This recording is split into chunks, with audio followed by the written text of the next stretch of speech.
Oke, berdoa dapat dicukupkan, Dek Naomi. Saya izin share screen ya, PPT-nya. Oke, Miss. Nah, oke. Sebenarnya gimana perasaannya hari ini? Senangkah, deg kah, atau gimana?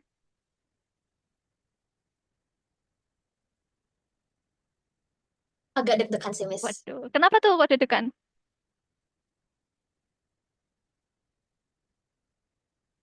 Karena tuh hari ini kan demo ya, Miss. Jadi takut gitu. Oh, oke, oke. Kamu lewat pendemo itu, tak? Kalau berangkat sekolah, atau gimana?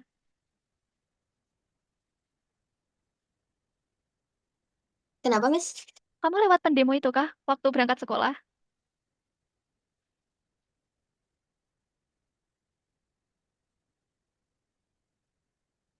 Enggak sih, Miss. Nggak lewat. Cuman aku dengar-dengar aja. Oke deh, stay safe ya, Dek Naomi dan keluarga. Udah, kita tenang aja di sini. Oke, Miss. oke, Dek Naomi. Sepertinya suaraku ngedelay ya sampai di kamunya.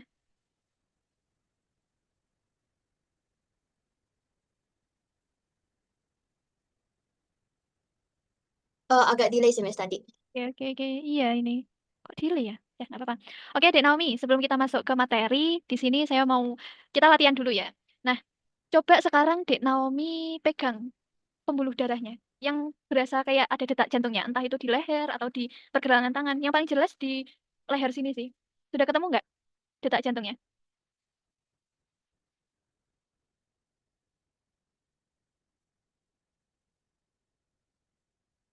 Udah, Miss. Nah, udah. Selama 1 menit, selama jangan 1 menit, 30 detik aja. 30 detik coba kamu hitung ya. Kira-kira berapa detak yang sudah kamu dapatkan selama 30 menit itu. Siap? Siap?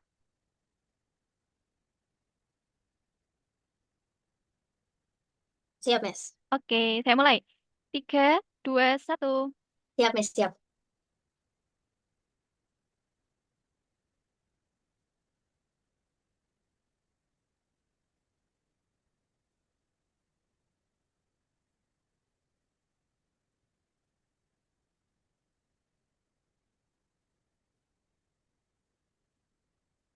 Oke, stop. Nah, ada berapa detak jantung, Dek? Selama 30 detik itu.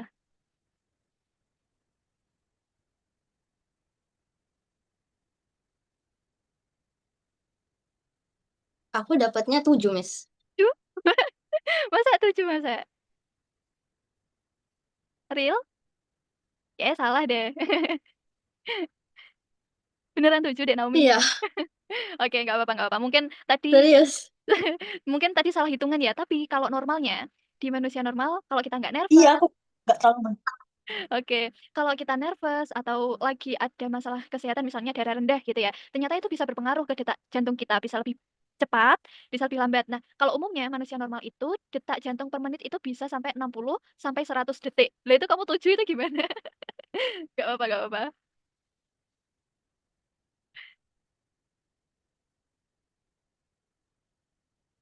Halo, Dek Naomi.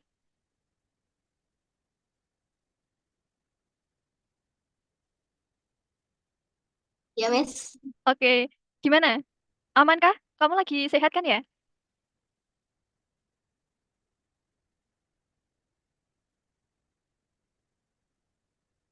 Iya, Miss. Aman kok, Oh, Miss. oke, ya udah deh, aman deh.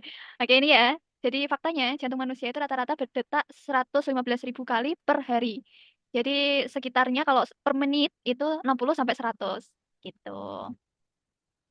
Nah, kira-kira kalau dari persepsi kita, awalan kita, kira-kira kita hari ini akan belajar tentang apa, Dek Naomi? Tahu nggak? Udah siap nggak?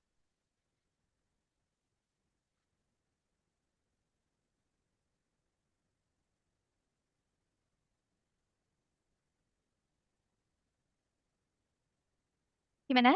Kita akan belajar tentang materi apa?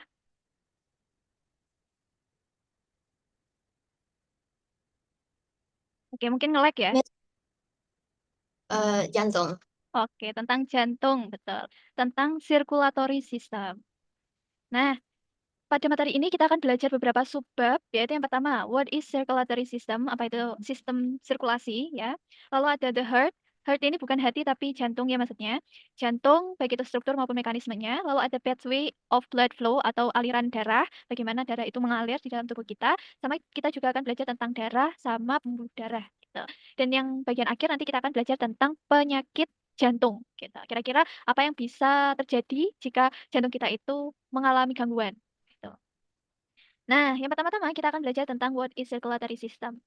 Jadi, secara singkatnya, circulatory system atau sistem sirkulasi itu adalah sistem yang terdiri dari heart atau jantung dan network of blood vessel atau ikatan atau beberapa gabungan dari pembuluh darah yang mana di dalamnya itu berfungsi untuk mengalirkan darah, nutrien dan juga oksigen ke seluruh tubuh gitu.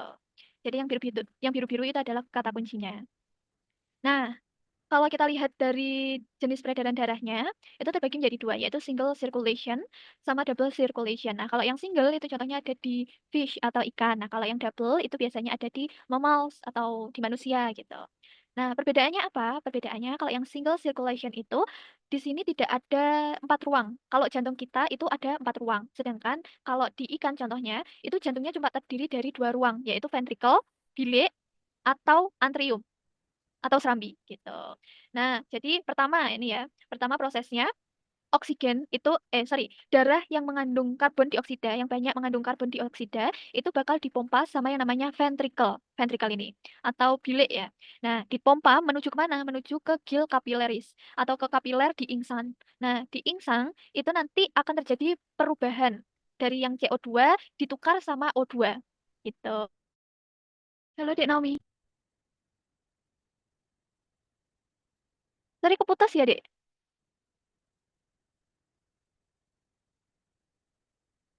Halo. Halo, Miss. Oke, keputus ya. Sorry ya. Gak apa-apa, Miss. Oke, saya lanjut ya. Nah, tadi sampai mana penjelasannya yang ditangkap Dek Naomi? Oke, yang what is circuit, Yang fish. Oke. yang what is, ya, Yang apa? bukan Miss, yang sebelumnya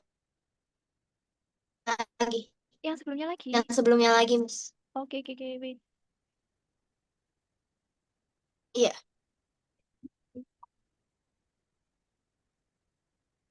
Ini. Nah, jadi saya ulangi. Circulatory system. iya yang itu. Oke. Circulatory system atau sistem sirkulasi itu adalah sistem yang dibentuk dari jantung dan juga network of blood vessel atau kumpulan atau jaringan dari pembuluh darah yang mana tugasnya itu untuk mengalirkan atau memberikan ruang agar blood, darah, nutrien dan juga oksigen itu mengalir ke seluruh tubuh. Nah, itu adalah pengertian dari circulatory system. Yang biru-biru itu adalah kata kuncinya gitu. Jadi system of heart, network of blood vessel, dan juga untuk mengalirkan blood, nutrien, sama oksigen. Nah, untuk circulatory system itu terbagi menjadi dua. Ada yang single circulation sama double circulation. Nah, kalau yang single itu contohnya ada di fish, contohnya di ikan. Nah, kalau yang double itu contohnya ada di manusia, terusan ada di mamalia, itu biasanya double circulation. Nah, apa bedanya? Bedanya itu kita bisa lihat paling utama ada di jantung. Kalau ikan itu jantungnya cuma terdiri dari 2 ruang. Jadi terdiri dari ventricle atau serambi, bilik, sama atrium atau serambi. Nah, kalau yang di manusia, jantung kita itu terbagi dalam 4 ruang. Ada bilik kanan, ya bilik kanan, serambi kanan, sama serambi kiri, bilik kiri. Gitu. Jadi kalau kita bilang kiri atau kanan itu adalah kebalikan dari kita atau point of view dari kita melihat gambar gitu. Jadi kanan kita di sini itu sebenarnya adalah kiri kalau di gambar ini. Jadi bilik bilik kiri itu ini, bukan yang belah kiri ini gitu. Paham nggak, Dek? Miss, jadi bilik kiri itu yang warna merah ya? Yang bilik, ya betul. Yang bilik kiri itu berwarna merah. Gitu. Kenapa kok warnanya merah? Tahu nggak? Enggak, aku nggak tahu. Oke. Jadi kenapa kok berwarna merah? Karena pembuluh darah khususnya di bagian kiri itu banyak mengandung O2 atau oksigen gitu. Jadi warnanya merah gitu. Karena pembuluh darah, sel darah merahnya itu mengandung banyak sekali oksigen. Nah, gitu. Kita kembali lagi ya di single circulation. Nah, kalau yang di single circulation itu prosesnya pertama, ventricle atau bilik ini nggak ada kiri kanan ya kalau di ikan. Bilik akan memompa darah melalui arteri ke gill capillaris atau kapiler yang ada di insang ya, insang ikan. Nah, nanti di kapiler insang ini akan terjadi pertukaran antara O2 atau oksigen dengan CO2 atau karbon dioksida. Nah, kalau udah nih, kan darahnya sebelumnya ketika keluar dari ventrikel ini kan banyak CO2-nya ya. Nah, akhirnya diubah ini, ditukar sama O2. Nah, setelah ditukar nanti masuk ke pembuluh ini. Pembuluh ketika sudah masuk ke pembuluh yang berwarna merah ini, darahnya sudah banyak mengandung oksigen. Nah, ketika udah banyak mengandung oksigen, baru siap untuk disebarkan ke seluruh tubuh ikan. Gitu. Nah, di seluruh tubuh ikan itu ada yang namanya sistemik capillaris gitu. Nah, ketika udah nyampe ke sistemik capillaris ini, udara atau CO2-nya itu akan masuk lagi ke darah gitu. Jadi menggantikan O2 yang digunakan oleh organ-organ tertentu gitu. Akhirnya keluar dari sistemik capillaris ini, darahnya jadi darah kotor atau darah yang mengandung banyak sekali CO2 gitu. Nah, alhasil perlu disaring terlebih dahulu melalui atrium. Jadi atrium ini nantinya akan memompa lagi ke ventrikel, yang mana ventrikel nanti akan memompa lagi ke gill capillaris gitu. Gimana? Paham? Atau ada yang mau ditanyakan? Paham, Miss. Paham. Oke, sip. Terus, nah kalau yang di mamal ini berbeda lagi karena ada 4, akhirnya lebih kompleks. Pertama itu darah akan dipompa dari ventrikel kiri, ya, dari ventrikel kiri dipompa melalui aorta atau pembuluh darah paling besar yang keluar dari jantung. Kemana? Ke seluruh tubuh. Kita ini ada seluruh tubuh ya atau sistemik kapilaris. Nah, ketika udah dari seluruh tubuh nyambung ke organ ini, nyambung ke organ ini, akhirnya darah itu menjadi kotor kayak yang ini tadi. Akhirnya darah itu mengandung banyak sekali CO2. Nah, karena udah banyak CO2, akhirnya darah perlu dikembalikan lagi ke jantung untuk nantinya disaring di lang atau paru-paru. Gitu. Jadi kan darah kotor masuk pertama kali itu di ventrikel kanan atau bilik kanan. Udah kan? Udah masuk ke bilik kanan, nanti akan dipompa sama si bilik kanan ini atau ventrikel kanan ini ke antrium kanan. Nah, didorong atau dipompa ke atas, lalu si atrium kanan itu akan memompa ke lang capillaris atau kapiler darah yang ada di paru-paru gitu. Nah, baru di paru-paru itu kan ada yang namanya pulmonary circuit gitu kan ya. Ada alveolus. Tahu nggak alveolus? Pernah dengar? Aku nggak tahu. Nah, tapi aku nggak tahu. Oke, jadi alveolus itu adalah bagian paling ujung dari paru-paru yang fungsinya itu untuk tempat pertukaran gas CO2 dan juga O2 atau karbon dioksida menjadi oksigen gitu. Jadi tempat pertukaran CO2 sama O2 itu ada di itu tadi, alveolus itu tadi. Nah, kalau udah nyampe di alveolus, kan di alveolus itu banyak sekali kapiler-kapiler darahnya ya. Akhirnya diubah itu darah kotornya menjadi darah bersih atau darah yang kaya akan O2, oksigen. Nah, kalau udah murni, bukan murni, kalau udah bersih ya, udah banyak O2 nih, itu nanti bakal dikembalikan ke jantung. Masuk ke yang pertama adalah serambi kiri. Gitu, masuk ke serambi kiri atau atrium kiri dulu, baru dipompa ke ventrikel kiri atau bilik kiri, lalu kembali lagi dipompa ke seluruh tubuh gitu. Paham? Paham, Miss. Oke, kalau kecepatan bilang ya. Iya, Oke. Miss. Oke. Nah, ini ciri-ciri dari one way atau single circulatory system. Jadi has a two chambered heart atau mempunyai dua bagian dalam jantungnya. Lalu blood itu mengalir sekali dalam satu sirkuit.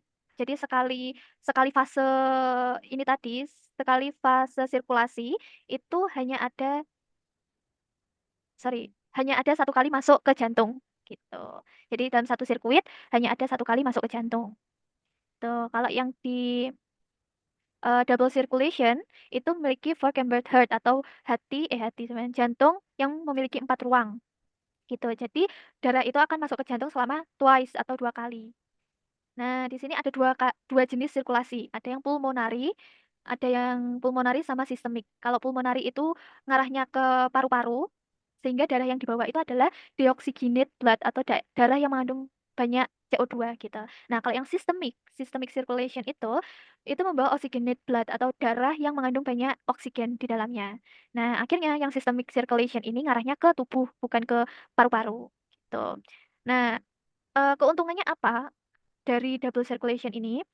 Keuntungannya adalah double circulation ini memberikan tekanan lebih gitu loh bagi darah untuk bisa masuk ke paru-paru gitu. Karena lebih kuat nekennya, akhirnya oksigen yang tersuplai ke dalam seluruh tubuh itu lebih cepat, lebih optimal gitu daripada yang single circulation itu tadi. Contohnya di ikan, kalau dibandingkan sama manusia, ya sistem sirkulasinya itu lebih cepat manusia daripada ikan. Itu. Nah, ini ya, tadi penjelasannya. Pertama, dari bilik, bilik apa ini namanya? Bilik kiri. Oke, sip, pintar. Bilik kiri, terusan dipompa mana, Dek? Hmm, Ke? Tadi depannya A. ke atrium. Bukan, depannya A, 5 huruf. Oh, ya apa? Aorta. Nah, pintar. Ke aorta. Dipompa tahu. Akhirnya darahnya masuk ke seluruh tubuh. Nah, setelah dari seluruh tubuh, masuknya kemana, Dek? Ke?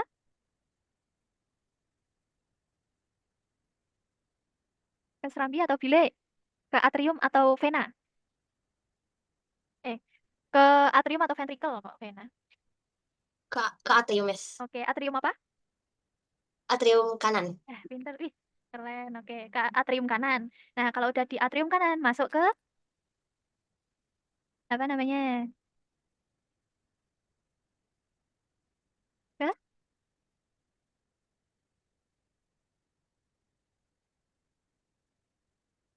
apa, Dik Naomi? Setelah dari atrium kanan, masuk ke ventricle kanan, gitu. Atau bilik kanan. Pulmonary artery itu apa ya, Miss? Pulmonary artery itu adalah arteri pulmonal. Oh, oke, Miss. Oke. Nah, udah kan ya, udah masuk ke bilik kanan, nanti dipompa ke paru-paru dulu, gitu. Masuk ke paru-paru, setelah dari paru-paru udah bersih, masuk lagi ke jantung. Gitu, kalau yang double circulation. Nah, ini yang lebih simpelnya. Jadi yang merah itu menandakan darah yang kaya akan oksigen. Kalau yang biru itu yang banyak CO2-nya, Ya, gitu. Jadi perlu disaring terlebih dahulu, perlu masuk paru-paru terlebih dahulu, gitu. Baru bisa masuk ke jantung lagi. Oke, nah ini kalau dari gambar ini ada beberapa bagian. Yang pertama itu arteri terbesar, namanya adalah aorta. Aorta itu dindingnya sangat tebal karena aorta ini memompa darah ke seluruh tubuh. Jadi beban kerjanya si aorta itu sangat besar gitu. Sehingga dindingnya itu perlu yang tebal. Nah, kalau yang ini pulmonary artery itu arteri yang mengarahkan ke pulmonary. Pulmo itu paru-paru gitu ya, masuk ke paru-paru. Nah, kalau pulmonary veins itu adalah vena pulmonary. Nah, atrium kiri. Nah, kalau yang atas itu namanya atrium atau serambi. Bisa ditulis dulu, soalnya banyak yang kebolak-balik sini antara atrium sama ventricle. yang atrium tadi yang mana ya, Miss? Yang atrium itu serambi yang atas. Oh, oke. Oke, kalau yang ventricle itu yang bilik yang bawah. Nanti ada ketika jantungnya itu dipotong. Oke, jadi Oke. A berarti yang atas. Terusan yang satunya, yang ventricle itu berarti yang bawahnya gitu aja. Oke? Oke. Oke, ingat ya, kiri itu sebenarnya kanan. Kalau kanan itu sebenarnya digambar adalah kirinya gitu. Jadi yang ini adalah kanan, yang ini adalah kiri gitu. Nah, jantung. Jantung adalah a blind concept organ whose function into pump blood throughout the body. Jadi heart atau jantung itu adalah organ berbentuk cone atau kerucut tumpul yang berfungsi untuk memompa pump blood ke seluruh tubuh gitu. Itu adalah definisi dari jantung. Nah, jantung itu berada di tengah ya, berada di tengah dada di sini. The right side di bagian kanannya itu berfungsi untuk menerima darah yang deoksigenate atau yang banyak mengandung CO2. Nah, kalau yang sebelah kiri itu mengandung banyak sekali darah yang sorry, memompa darah yang banyak mengandung oksigen atau oxygenate blood gitu. Nah, blood pump towards away from heart in artery. Jadi darah itu bakal dipompa melalui arteri. Oke, sampai sini ada yang perlu ditanyakan dulu. Miss, jadi kalau belum blood pump towards away from heart and artery itu maksudnya gimana ya, Miss? Maksudnya itu eh, darah itu dipompa keluar dari jantung itu melalui arteri. Jadi kalau keluar itu arteri, tapi kalau masuk ke jantung itu namanya vena, pembuluhnya. Oh, oke, Miss. Oke, pembuluhnya kalau keluar itu arteri, kalau masuk itu namanya vena. Arteri terbesar itu namanya aorta, vena terbesar itu adalah vena cava superior. Gitu. Oke? Oke, Miss. Oke. Nah, kalau nggak, oh ada lagi kah yang mau ditanyakan? Oh, nggak ada, Miss. Oke, nggak ada. Ini recordnya, oh sudah. Selanjutnya adalah blood circulation mechanism atau mekanisme dari sistem sirkulasi. Ini tadi udah sempat disinggung ya di materi sebelumnya. Jadi ini adalah mekanisme dari peredaran darah ya. Ada peredaran darah besar, ada peredaran darah kecil. Kalau peredaran darah besar itu melewati tubuh, seluruh tubuh ini. Nah, kalau peredaran darah kecil cuma sampai ke paru-paru gitu. Nah, ini major blood circulation. Di mana major blood circulation atau peredaran darah besar itu mengirimkan atau menyebarkan menyebarkan darah yang kaya akan oksigen ke seluruh tubuh. Dan rutenya, rute peredaran darahnya itu dari jantung, jantung seluruh tubuh, lalu kembali lagi ke jantung. Nah, kalau yang small blood circulation atau sistem sirkulasi darah kecil itu mengembalikan blood to the heart after exchanging carbon dioxide for oxygen in the lung. Jadi setelah masuk di lung, paru-paru itu kan nanti akan terjadi pergantian, pertukaran karbon dioksida menjadi oksigen gitu kan. Akhirnya si darah yang bersih itu akan dikembalikan lagi ke heart atau ke jantung. Jadi untuk rute nih yang peredaran darah kecil itu adalah jantung, paru-paru, lalu jantung lagi. Gitu. Oke, untuk gambaran umumnya apakah sudah jelas terlebih dahulu? Jelas, Miss. Jelas. Nah, ini gambarannya. Yang biru, kita fokus satu-satu ya. Yang biru itu adalah peredaran darah kecil atau besar menurutmu? Yang biru. Eh, besar bukan, Miss? Yang besar tadi membawa banyak oksigen atau CO2? Oksigen. Oke, betul. Berarti kalau yang biru itu besar atau kecil? Besar. Besar. Fix? Nggak mau Iya. diubah? Oke, berarti jawabannya kurang tepat. Jadi yang biru itu mengarahnya ke paru-paru. Jadi maksudnya adalah peredaran darah kecil gitu. Nah, kalau yang merah itu kan ini gambarannya dari serambi kiri masuk ke bilik kiri lalu ke aorta dan berlanjut ke seluruh tubuh. Berarti ini adalah peredaran darah besar. Gitu. Pokoknya kalau digambar ada warnanya dan warnanya itu merah, berarti menunjukkan darah itu mengandung banyak oksigen. Berarti masuknya adalah peredaran darah besar. Kalau yang biru berarti deoxygenate blood atau darah yang mengandung banyak sekali CO2 gitu. Jadi ngarahnya ke paru-paru. Gitu. Aman? Aman, Miss. Aman. Oke, sip. Nah, ini alurnya. Kalau yang oxygenate itu dari left ventricle, ventricle kiri menuju ke aorta.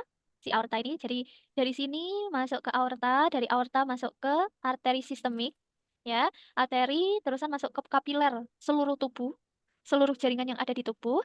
Nah, nanti dari kapiler itu akan dituker gitu, yang oksigennya dimanfaatkan oleh oleh jaringan lalu digantikan sama CO2 oleh jaringan tersebut gitu.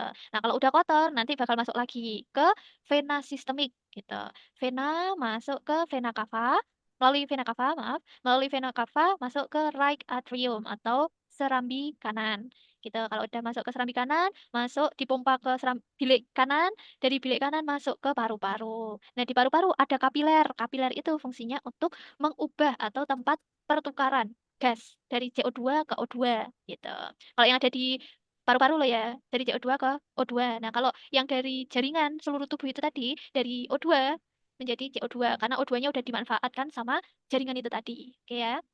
Udah, kalau udah disaring, udah dituker si darah kotornya, keluar dari paru-paru menjadi darah bersih. Gitu ya. Lalu masuk ke serambi kiri, dipompa ke bilik kiri dan dipompa lagi ke seluruh tubuh. Ini maksudnya ke deoksigenate gitu. Maksudnya ke oksigenate.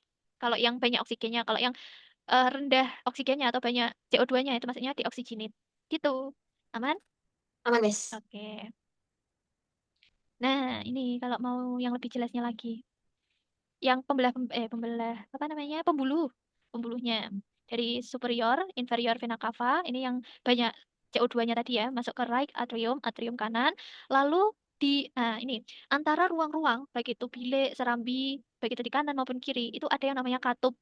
Nah, ini ada katup tricuspidalis yang gambar keempat ini, tanda keempat. Ini adalah katup tricuspidalis. Nah, nah kalau yang di sebelah kanan di sini juga ada katup. Namanya itu adalah aortic valve atau katup aorta. Nomor 12 ini. Nah, ini. gitu. Jadi kalau yang aorta katup di sebelah kiri, kalau yang di sebelah kanan itu ada pulmonary valve. Pokoknya yang ada kata pulmonya itu berarti ke arah paru-paru gitu ya. Nah, ini kalau kita belah si jantung itu tadi dibelah secara melintang itu nanti akan didapatkan 4 bagian atau 4 rongga.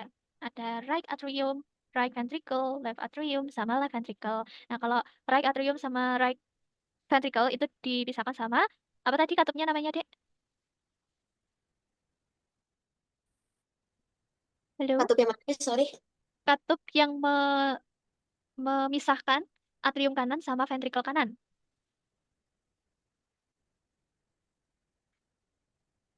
Apa?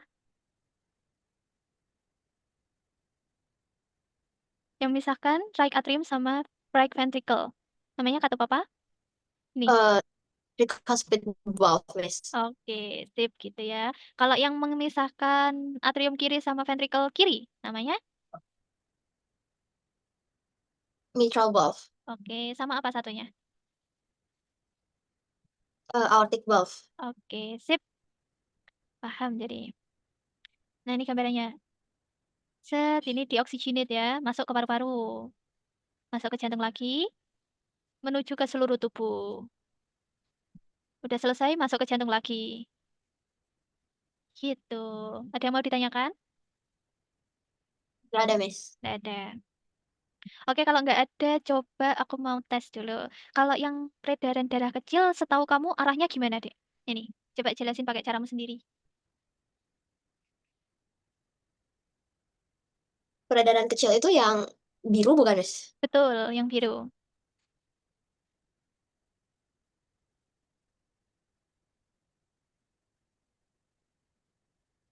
Tenang, ditata dulu kalimatnya.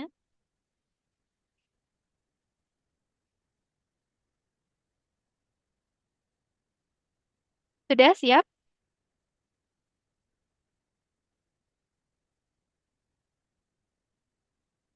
Miss, kalau yang biru itu berarti dioxygenated ya? Ya, betul.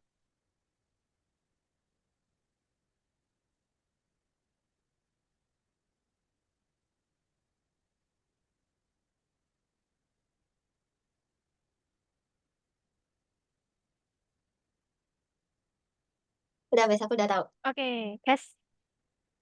Oke, jadi pertama itu deoxygenated itu masuk ke bilik kanan jantung. Eh, Darah yang mengandung banyak karbon dioksida atau darah kotor dipompa dari bilik kanan jantung. Betul. Terus?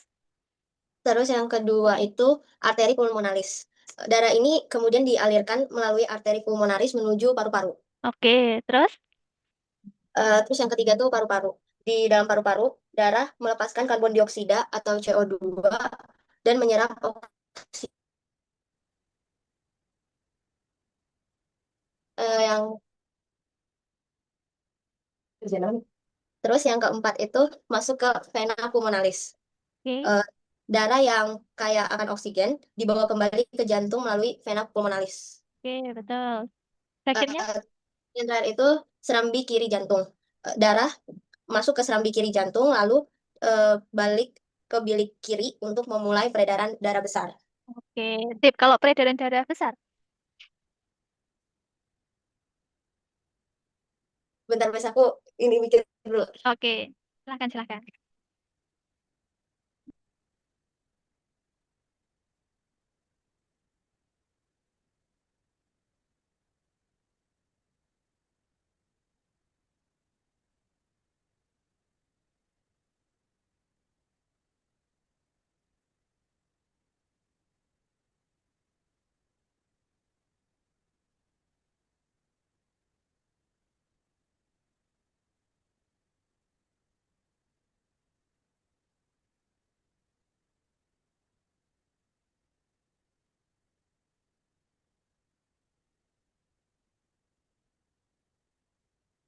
Udah, Mas, aku udah tahu. Gas. Gimana? Oke, jadi yang pertama itu dimulai dari bilik kiri ke aorta. Eh, Bilik kiri jantung memompa darah yang kaya akan oksigen ke aorta, arteri terbesar di tubuh. Terus habis itu eh, ke seluruh tubuh. Darah mengalir melalui arteri, lalu ke cabang-cabangnya yang lebih kecil yang disebut arteriol. dan akhirnya ke kapiler di seluruh jaringan tubuh. Terus di kapiler itu terjadi pertukaran gas. Hmm. Apa gasnya? Dari apa ke apa? Aku lupa mis itu gasnya apa. Oke, dari A, CO2 ke O2, atau B, O2 ke CO2. Seluruh tubuh ini.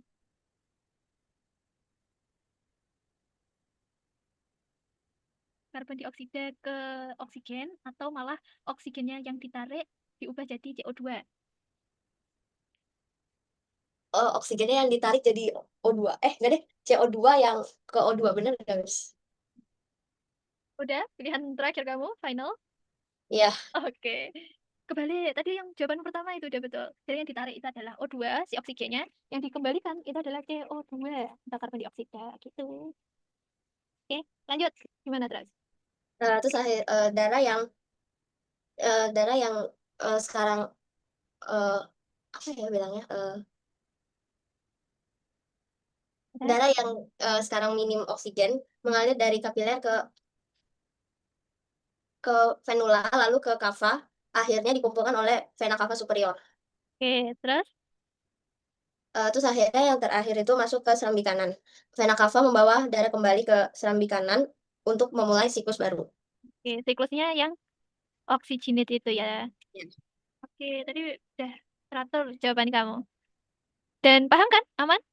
Paham, Miss? Oke, sip kalau paham. Tadi sampai sini udah. Nah, ini ada blood vessels. Itu adalah pembuluh darah ya. Pembuluh darah ada tiga. Ada arteri, kapilari, sama vena. Kalau arteri itu keluar dari jantung. Pokoknya yang membawa darah kayak akan oksigen itu adalah arteri. Nah, kalau yang balik ke jantung itu namanya vena. Gitu ya. Nah, kalau prosesnya, dalam prosesnya itu kan ada pertukaran ya. Pertukarannya itu terjadi di pembuluh darah yang namanya kapiler. Tuh. Dan kapiler itu berada di seluruh tubuh ya. Berada di setiap jaringan itu pasti memiliki kapiler. Tuh. Nah, ini gambarannya. Kalau vein atau vena tadi ngarahnya kemana, Dek? Ke jantung atau ke seluruh tubuh? Vein.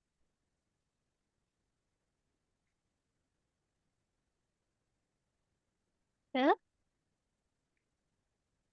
Ke seluruh tubuh, Miss. vena. Ke seluruh tubuh atau ke jantung? Balik ke jantung? Vena menuju jantung berarti. Oke, sip, betul. Kalau vena menuju jantung, membawa darah yang kotor atau mengandung banyak CO2. Kalau arteri menuju ke seluruh tubuh, gitu, membawa darah bersih atau darah yang kaya akan O2, oksigen, gitu. Nah, arteri itu cirinya dia memiliki dinding yang lebih tebal daripada vena. Sebentar ya, saya tak anu. Oke, gitu. Nah, kalau arteri itu dindingnya lebih besar daripada vena. Nah, kalau yang kapiler itu bentuknya itu lebih halus daripada arteri sama vena. Tuh. Dan ketika vena itu mau menuju kapilaris, itu biasanya lebih menyempit. Daerah yang lebih sempit itu namanya adalah venules, ya, atau venula. Gitu. Kalau yang arteri, jika mau ke kapilaris, itu namanya adalah arteriol, ya, atau arterioles. Gitu. Oke, aman atau ada yang mau ditanyakan? Aman, Miss. Aman. Sip. Nah, ini. Kalau arteri itu transport oksigen, darah yang mengandung banyak sekali oksigen dari jantung ke seluruh tubuh gitu. Karakteristiknya tik tebal, lalu dindingnya itu elastik atau bisa molor gitu, bisa bisa melebar gitu. Untuk menyesuaikan dengan tekanan darah. Jadi kalau tekanan darahnya lagi tinggi, maka dinding arterinya itu semakin besar, semakin lebar gitu. Nah, kalau tekanan darahnya rendah itu biasanya dinding arterinya menjadi menyempit gitu. Kalau yang vena, vena itu menyalurkan atau mentransportkan carbon dioxide rich blood atau darah yang mengandung banyak karbon dioksida kembali ke jantung untuk nantinya di purification atau dimurnikan kembali, diubah menjadi darah yang lebih bersih di paru-paru. Gitu. Karakteristiknya thinner walls, jadi dindingnya itu lebih tipis daripada arteri dan juga memiliki katup yang mencegah darah itu untuk kembali ke bagian sebelumnya gitu. Jadi yang vena itu memiliki katup yang mencegah darah itu kembali ke seluruh tubuh gitu. Ya kan? Kalau vena tadi dari menyalurkan dari apa ke apa? Tubuh ke jantung atau jantung ke tubuh? Jantung ke tubuh. Jantung ke tubuh? Vena, vena. Yang biru ini. Vena.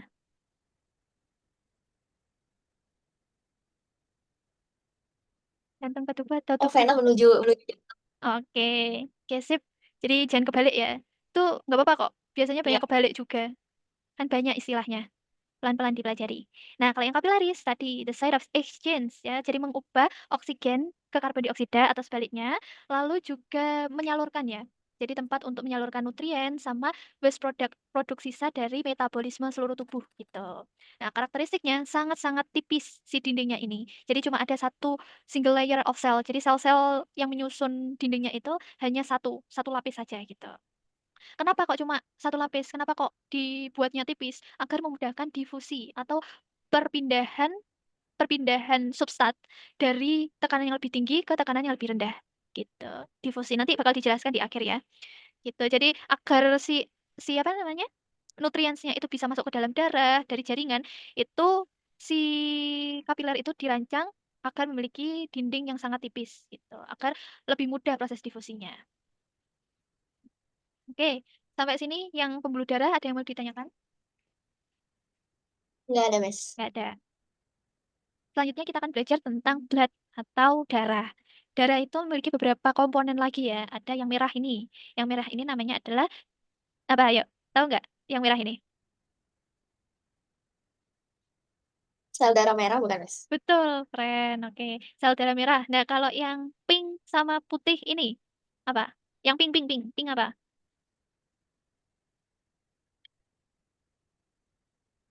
Pink,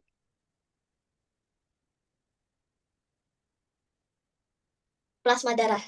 plasma darah, plasma darah atau sel darah putih?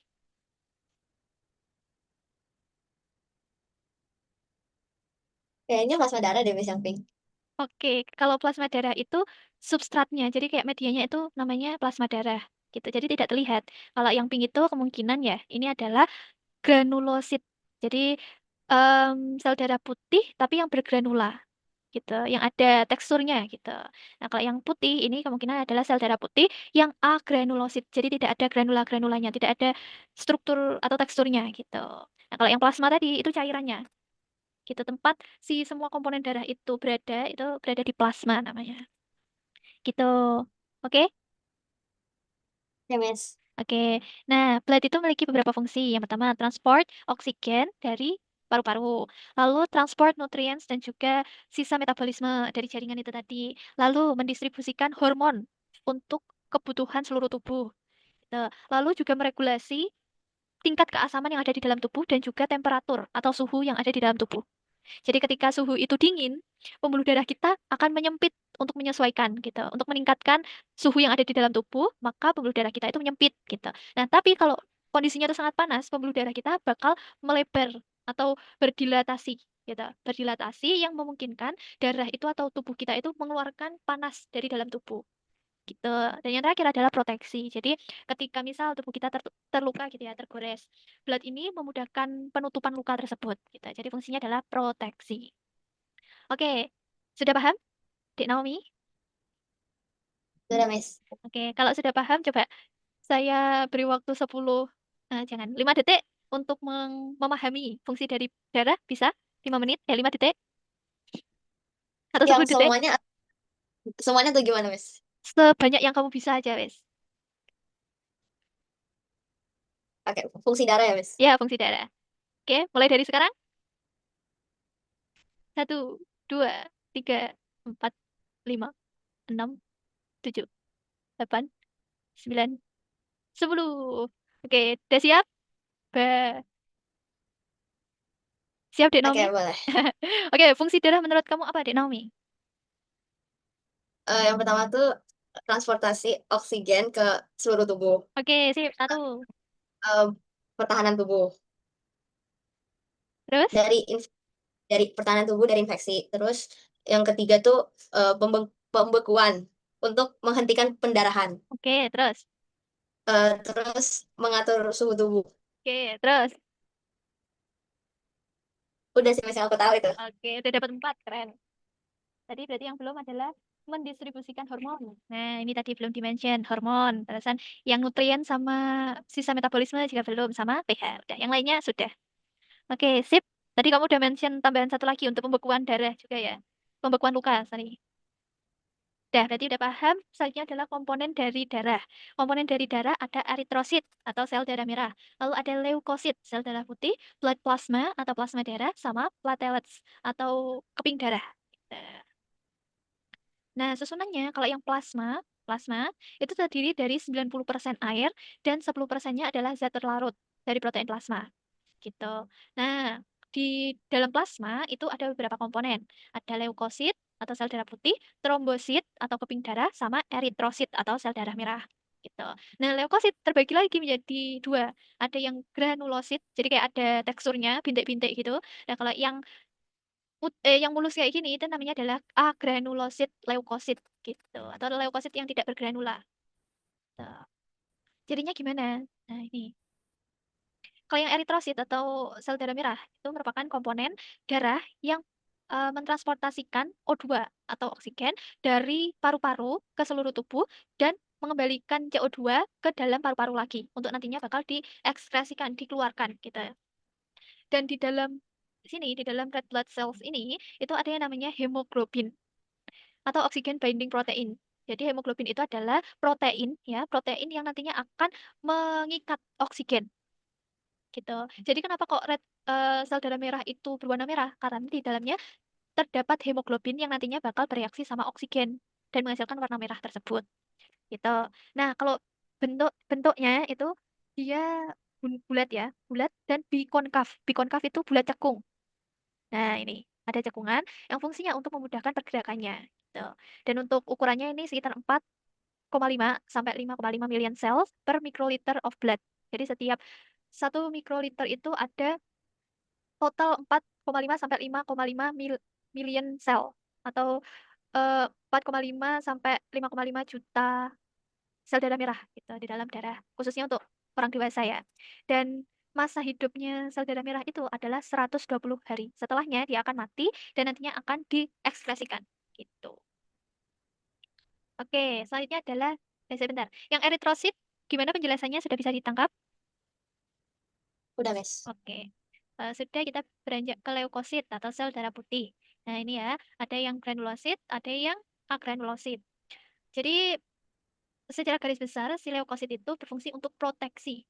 Proteksi dari infeksi oleh bakteria, virus, maupun substans lainnya gitu. Dan untuk jumlahnya sendiri di dalam darah itu biasanya berkisar 4.000 sampai 1.000 sel per mikroliter darah. Dan macam-macamnya itu banyak sekali ya. Ada neutrofil, eosinofil, basofil. Ini untuk yang granulosit. Dan kalau yang agranulosit itu ada yang monosit sama limfosit. Kalau limfosit itu berasal dari limfa, organ limfa. Kalau yang monosit itu ya monosit gitu, bukan dari limfa. Nah, monosit terbagi menjadi dendritic cell, jadi memiliki kayak tangan-tangan. Ini namanya adalah dendrit gitu. Nah, sama makrofag. Makrofag itu biasanya memakan kayak bakteri-bakteri. Istilahnya memakan ya. Memakan itu proses untuk menghilangkan bakteri dengan cara menelan gitu, menelan si bakteri tersebut, yang nantinya bakteri tersebut setelah di dalam tubuh si makrofag ini bakal mati gitu. Nah, kalau yang T cell sama B cell ini berfungsi untuk pembentukan darah sama sumsum tulang belakang. Nah, untuk fungsi-fungsinya secara lebih jelas ini. Neutrofil fungsinya untuk fight bacterial infection, infeksi dari bakteri. Limfosit responsible for adaptive immunity atau untuk membentuk ketahanan adaptif gitu, terdiri dari sel B sama sel T. Kalau monosit itu berfungsi untuk fagositosis, eating dead cell and pathogens. Jadi untuk mematikan atau merusak ya, untuk merusak dead cell atau patogen, benda asing yang masuk ke dalam masuk ke dalam tubuh, itu fungsinya dari monosit. Nah, kalau yang eosinofil, kita bacanya eo itu U ya. Bukan eosinofil tapi eosinofil. Itu berfungsi untuk melawan infeksi parasit dan juga untuk membentuk reaksi alergi. Jadi ketika kita terkena suatu hal yang merupakan alergi kita, eosinofil itu berfungsi dan memberikan respon berupa misalnya gatal atau tiba-tiba muncul bintik-bintik. Itu efek dari kinerja eosinofil ini tadi. Nah, kalau yang basofil ini hampir sama dari eosinofil untuk involve allergic response dan juga histamin release. Jadi untuk mencegah alergi itu dikeluarkan histamin ini tadi oleh basofil. Gitu. Oke, yang leukosit tadi yang mau ditanyakan? Nggak ada, Miss. Oke, tidak ada. Lanjut. Keping darah. Nah, ini keping darah ini fungsinya untuk pembekuan darah. Nah, untuk bentuknya sendiri kecil, lebih kecil daripada sel darah merah maupun putih dan tidak bernukleus non-nucleated platelets. Jadi dia itu tidak memiliki inti sel. Gitu. Jumlahnya lebih banyak lagi daripada si dua sel sebelumnya itu tadi. Dan untuk siklus hidupnya sama kayak sel darah merah yaitu 120 hari. Nah, bagaimana kok si keping darah itu bisa menutup luka? Itu pertama, misal kita terkena apa ya, terkena pisau, lalu tubuh kita terluka.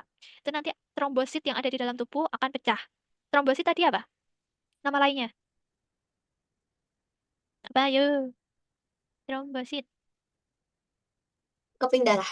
Sip, keping darah. Keping darah nanti pecah mengeluarkan tromboplastin atau trombokinase. Tromboplastin itu akan membantu pengubahan protombin menjadi trombin dengan bantuan vitamin K dan juga ion kalsium. Gitu. Makanya kita itu penting untuk mengonsumsi makanan yang mengandung kalsium sama vitamin K itu ya agar proses pembekuan darah kita itu tetap berlangsung normal gitu.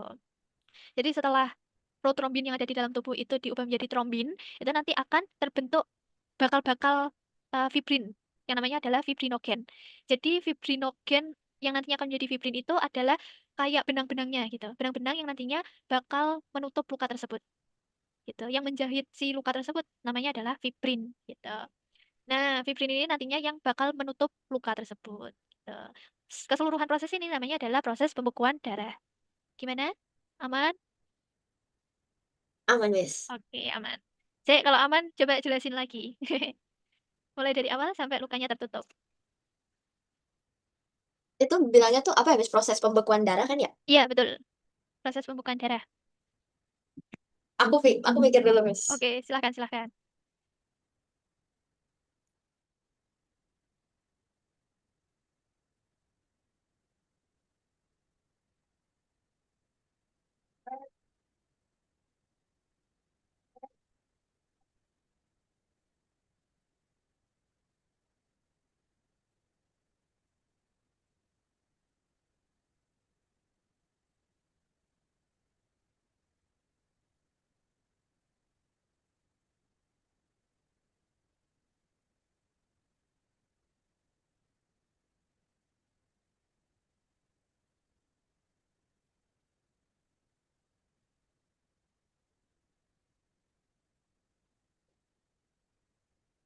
Gimana, Cik Naomi? Gas? Aku coba deh, Miss. Aku coba. Oke, coba aja, nggak apa-apa. Oke, jadi ketika kita terluka dan berdarah, trombosit akan pecah dan mengeluarkan trombokinase. Oke, betul-betul. Eh, Akhirnya trombokinase ini akan mengubah protombin menjadi trombin dengan bantuan kalsium dan vitamin K. Selanjutnya, trombin akan mengubah protein fibrinogen yang ada di plasma darah menjadi fibrin. Akhirnya fibrin inilah yang akan menyumbat luka sehingga darah berhenti mengalir. Oke, sip. Wah, keren. Udah betul itu tadi, 100 penjelasan kamu. Berarti udah paham ya? Paham? 3, 2, 1. Paham. Lanjut ya, Dek Naomi. Halo? Iya, Miss. Oke. Nah, ini ada satu video, silakan ditengok terlebih dahulu.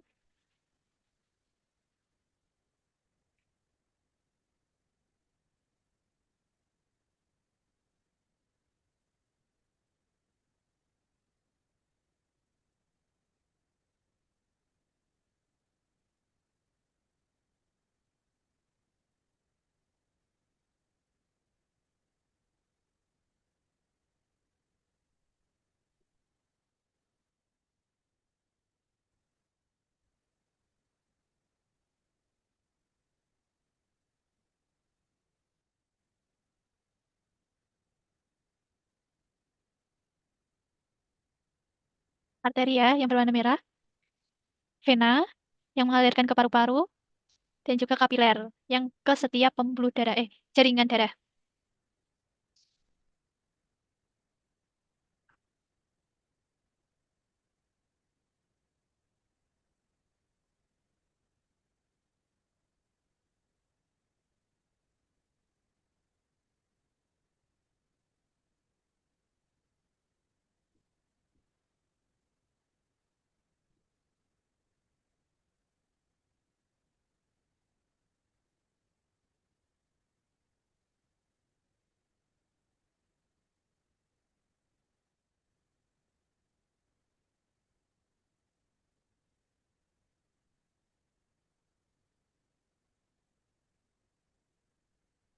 Maksudnya one way valve tadi adalah cuma satu kali ya, satu arah Oh, anunya. oke, Miss. Oke. Oke, karena durasi ya, kita agak percepat dulu. Kalau ini tadi udah bisa ya tentang mekanismenya. Ya, Aman? Miss. Oke, kita lanjut dulu Aman. ya. Ya, Miss. Miss, Oke. boleh kirim link Canva-nya nggak, Miss, nanti? Itu sudah saya kirim di chat. Sorry, sorry. Di chat Zoom sudah saya kirim. Aku belum lihat, Miss. Itu di chat Zoom, Dek. Coba kamu buka dulu chat Zoom-nya. Itu, Ih, di aku nggak ada, Miss, link Canva-nya. Boleh kirim lagi nggak, Miss? oh, oke, oke, oke. Coba, coba. Sudahkah? Udah, Miss. Udah ada. Oke. Sip. Nah, ini adalah penyakit-penyakit dari sistem sirkulasi ya. Yang pertama, coronary artery disease atau penyakit arteri koroner. Itu di bagian arteri koroner terdapat plak ya, ada kerak yang menyumbat arteri tersebut gitu. Nah, kalau heart failure itu adalah gagal jantung. Jadi si otot dari jantung tersebut terlalu lemah karena biasanya itu eh, dinding atau otot jantungnya itu lebih keras gitu, tidak elastis lagi gitu. Dan hal tersebut berdampak pada turunnya efektivitas pemompaan darah ke seluruh tubuh maupun ke paru-paru. Nah, kalau aritmia itu adalah pola detak jantung yang tidak normal gitu. Bisa terlalu cepat, bisa terlalu lambat. Nah, ini bisa dikarenakan karena banyak hal, misalnya karena usia, karena genetik dan lain sebagainya. Nah, kalau yang kardiomiopat ini kesalahan atau gangguannya itu ada di otot jantungnya gitu sehingga si otot jantungnya itu kaku dan tidak bisa memompa darah gitu. Nah, kalau yang heart valve disease ini adalah yang gangguan di valve-nya atau di katupnya. Gitu. Entah itu katupnya tidak bisa menutup sempurna atau malah beberapa kasus itu tidak memiliki katup. Gitu. Akhirnya kalau yang katupnya ketika terbuka tapi tidak bisa terbuka sempurna itu berdampak pada ketika kita menghirup udara atau mengeluarkan udara biasanya ada suara kayak ngi ngi, pernah tahu nggak orang kayak gitu? Ketika apa Pernah, bernafas, Miss. ya ketika bernafas itu ada suara ngi ngi, nah itu. Nah, ini gambarannya. Kalau yang koronari di bagian arteri koroner itu terjadi plak. Bisa karena konsumsinya yang agak kurang baik, kurang sehat gitu. Bisa juga karena ya usia gitu. Lama-kelamaan, tapi mostly itu terjadi karena eh, pola hidup yang kurang baik gitu. Nah, kalau yang ini masalah gagal jantung itu terjadi karena si otot atau ini dinding jantungnya itu menjadi terlalu tipis gitu sehingga tidak bisa kuat memompa darah baik itu ke seluruh tubuh maupun ke paru-paru. Nah, kalau yang aritmia itu detak jantungnya tidak normal. Bisa karena faktornya banyak ya, bisa karena genetik, pola hidup juga, sering sering tidur telat. Nah, itu bisa mempengaruhi aritmia ini. Kalau miopatik itu hampir sama kayak yang gagal jantung itu tadi. Jadi masalahnya ada di otot jantungnya.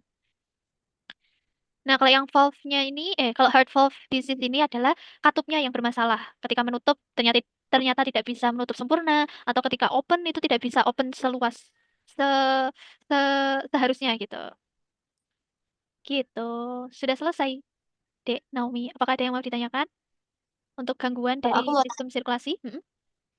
boleh undur lagi nggak, Miss? Yang mana? Lagi. Aku mau tanya, Miss, kalau... Oh, enggak. Oke, Yang oke. disease Mm-mm. tadi, misalnya. Aku mau tanya kalau misalnya yang aritmia itu kan dia irre- heartbeat-nya tuh nggak irregularly. Itu bahaya nggak, Miss? Semuanya kalau disease ya berarti berbahaya, Dek. Gitu. Kalau terlalu cepat bisa jadi kita gagal jantung.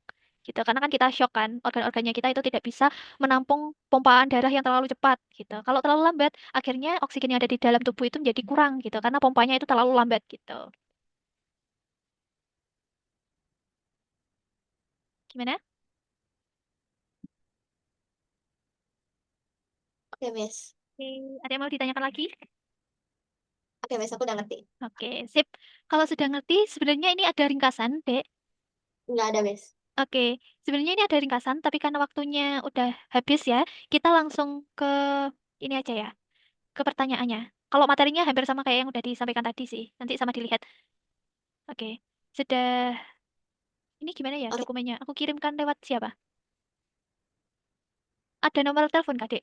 di Zoom. Ini Oh, soalnya aku ada, Miss. PDF ya. Oke, coba minta, Dek.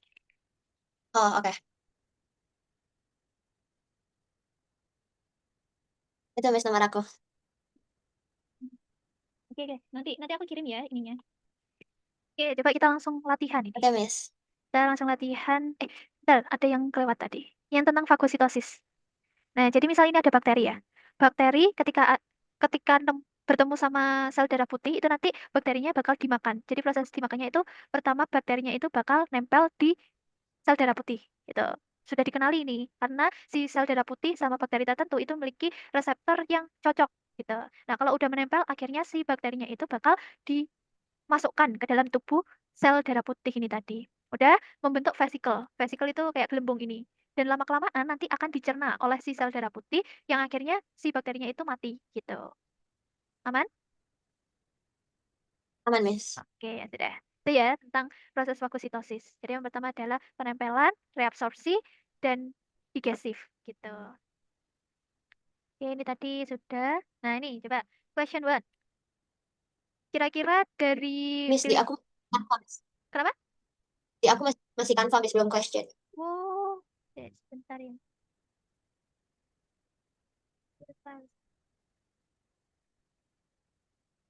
Sudah. Nah, ini Udah, fagositosis. Miss. Oke, fagositosis pertama nempel. Setelah nempel, diserap, direabsorpsi, membentuk vesikel, bulatan ini tadi gelembung, dan akhirnya digestif atau dicerna. Akhirnya mati deh bakterinya. Tuh. Nah, question one. Dari jawaban tersebut, empat jawaban ini kira-kira mana komponen mana yang ada di dalam tubuh? Yang ada di plasma darah manusia? Mana?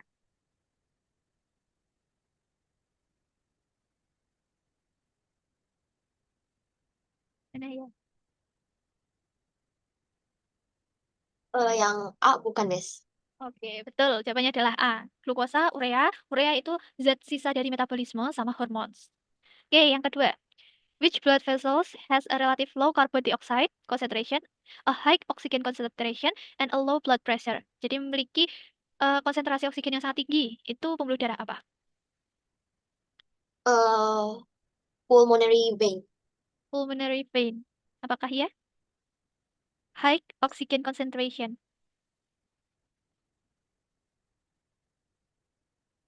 Apa? Ayo. Oh, pulmonary artery. Pulmonary Pulmonary vein. artery bukan, Miss. Kalau pulmonary, Arteri. kalau pulmonary tadi ngarahnya kemana, Dek? Jantung atau paru-paru? Eh,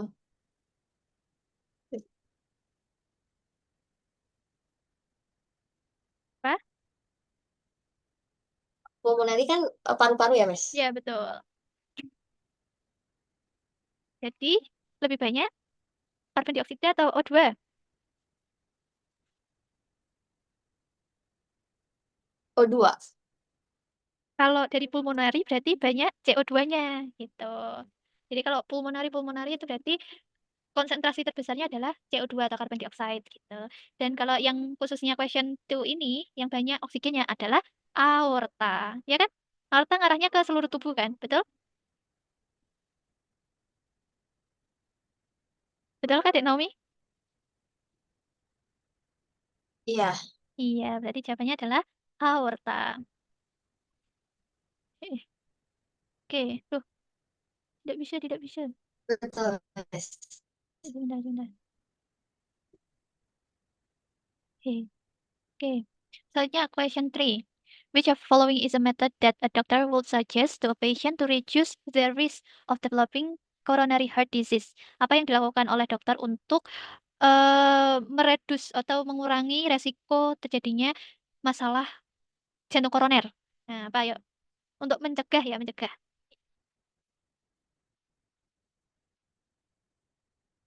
Ayo.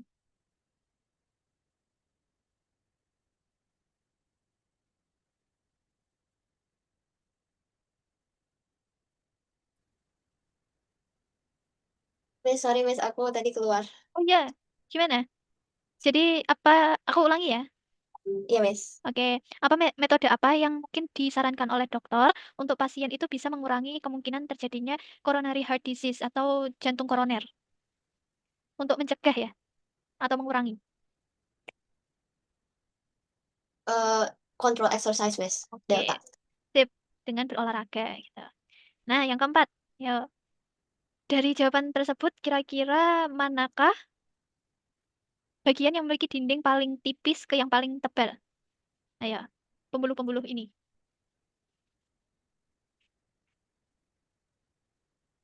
Yang delta bukan, Miss. Delta. Kenapa kau bisa mengatakan delta, Dek Naomi? Menurut kamu? Karena yang atrium itu uh, need to pump blood, Miss. Harus memompa darah. Oke. Kemana, Dek, kalau yang left atrium itu? eh ke ventricle. Ke ventricle. Oke, pinter. Sip. Selanjutnya, question 5, which dan terakhir ini ya, which of following is a correct explanation as to why mammal have a double circulatory system? Kenapa kok mammal itu memiliki sistem sirkulasi ganda? Nah, ini awal tadi sudah dijelaskan. Ayo, apa jawabannya? Yang C bukan, Miss. Wih, keren. Oke. To increase the pressure of blood returning from lung to supply cell of the body most efficiently. Jadi dari mana ke mana? Dari kalau secara umum alasannya gimana, Dek? Menurut kamu? Maksudnya gimana, Miss? Aku belum connect deh. Oke, oke, oke. Kalau dari jawaban C ini yang kamu tangkap, kenapa kok mamal itu memerlukan double circulatory system? Menurutmu kenapa? Because body cells receive a consistent supply of oxygen, Miss. Oke, sip. Ya sudah. Berarti udah paham ya ini semua nih? Betul semua ya? Tadi ada yang salah sih, Miss, yang nomor 2. Oh iya. Ya nggak apa-apa. Salah satu doang. Yang empat kan udah betul. Oke, sip. Gimana? Ada yang mau ditanyakan sebelum diakhiri pertemuannya? Nggak ada, Miss. Nggak ada. Oke, Dek Naomi, karena pembelajaran kita sudah selesai, kita akhiri sampai sini. Sebelumnya kita foto terlebih dahulu ya. Siap? Justru Ya. kok kameranya nggak bisa, jadi gimana dong, Oh, Miss? nggak apa-apa, nggak apa-apa. Ini. Oke, buat dokumentasi aja sih. Tiga, Ah, dua, mm-mm. Oke, sudah satu aja. Oke, terima kasih Dek Naomi. Kita akhiri pembelajaran kali ini dengan berdoa sesuai dengan keyakinan masing-masing. Berdoa dimulai. Oke, berdoa dapat dicukupkan. Terima kasih Dek Naomi. Nanti kalau perlu tanya-tanya apa, langsung chat aja, nggak apa-apa. Oke? oke, Miss. Oke, Oke, dadah. Assalamualaikum. makasih, Miss. Sama-sama. Bye, Miss.